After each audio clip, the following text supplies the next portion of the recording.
शामली पहुंचे मुख्यमंत्री योगी आदित्यनाथ ने विकास और कानून व्यवस्था को लेकर सरकार की प्राथमिकताओं को सामने रखा। उन्होंने क्षेत्र को 589 करोड़ रुपए की विभिन्न विकास परियोजनाओं की सौगात दी। इन योजनाओं में कई निर्माण कार्यों का लोकार्पण और शिलान्यास शामिल रहा। मुख्यमंत्री ने कहा, सरकार का उद्देश्य प्रदेश के हर क्षेत्र तक बेहतर सड़क, बुनियादी सुविधाएं और विकास की योजनाएं पहुंचाना है। उन्होंने कहा कि विकास केवल घोषणाओं से नहीं बल्कि जमीन पर दिखाई देने वाले कामों से साबित होता है। मुख्यमंत्री ने कहा कि प्रदेश में आधारभूत ढांचे को मजबूत करने के साथ शिक्षा, स्वास्थ्य और संपर्क व्यवस्था पर भी लगातार काम किया जा रहा। उन्होंने विश्वास जताया, इन परियोजनाओं को स्थानीय लोगों को बेहतर सुविधाएं मिलेगी और रोजगार के नए अवसर भी तैयार होंगे।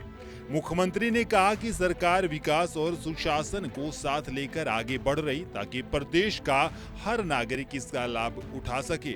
बहनों और भाइयों, 2017 के पहले सोने वाली लोग थे।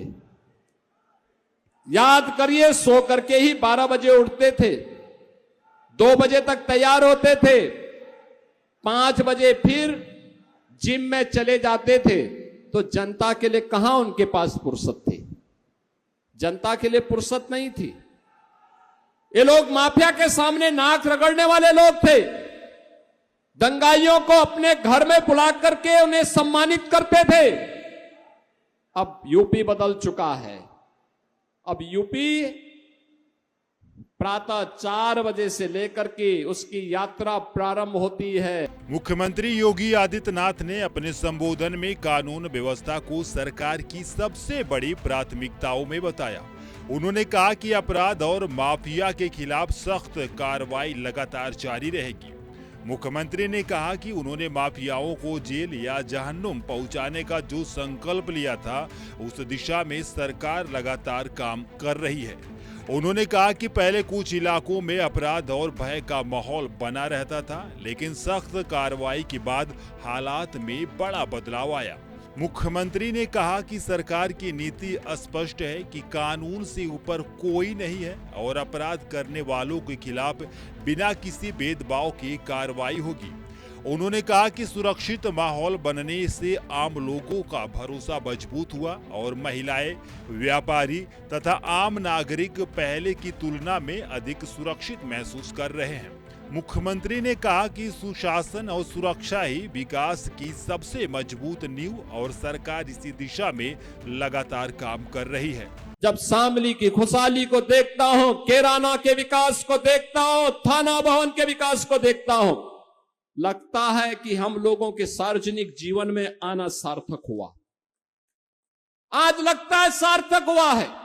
अब बेटी अपने घर में रह करके पढ़ रही है, स्कूल जा रही है और शामली ने तो बहुत प्रगति की है।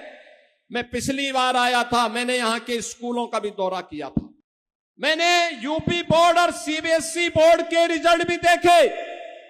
उसकी मेरिट सूची में जब शामली का नाम मैंने देखा, मैंने उन बच्चों को लखनऊ में बुलाया और मैंने कहा, कहां परिवार के लोग कहां रहते हैं? कहा अपने घर से स्कूल जाते हैं।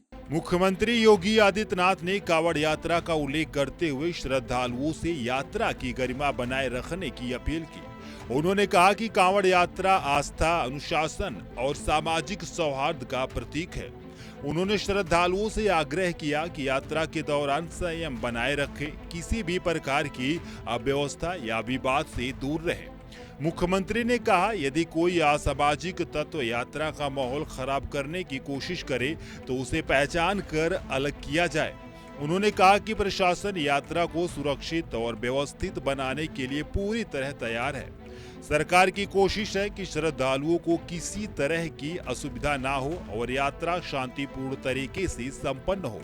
मुख्यमंत्री ने कहा, धार्मिक आयोजनों का सम्मान करना सभी की जिम्मेदारी है और सामाजिक सद्भाव बनाए रखना हर नागरिक का कर्तव्य है।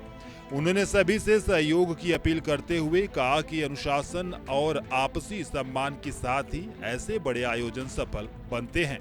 मुख्यमंत्री योगी आदित्यनाथ ने अपने संबोधन में विपक्ष पर भी निशाना साधा और प्रदेश में हुए विकास कार्यों का उल्लेख किया। उन्होंने कहा कि पहले कई क्षेत्रों में बुनियादी सुविधाओं की कमी थी, लेकिन सरकार ने योजनाबद्ध तरीके से विकास कार्यों को गति दी। उन्होंने बताया कि शामली अब महत्वपूर्ण एक्सप्रेसवे नेटवर्क से जुड़ रहा, जिससे क्षेत्र में निवेश, व्यापार और रोजगार की नई संभावनाएं बढ़ेंगी। मुख्यमंत्री ने कहा कि बेहतर सड़क संपर्क और आधुनिक बुनियादी ढांचे से पूरे क्षेत्र की तस्वीर बदल रही।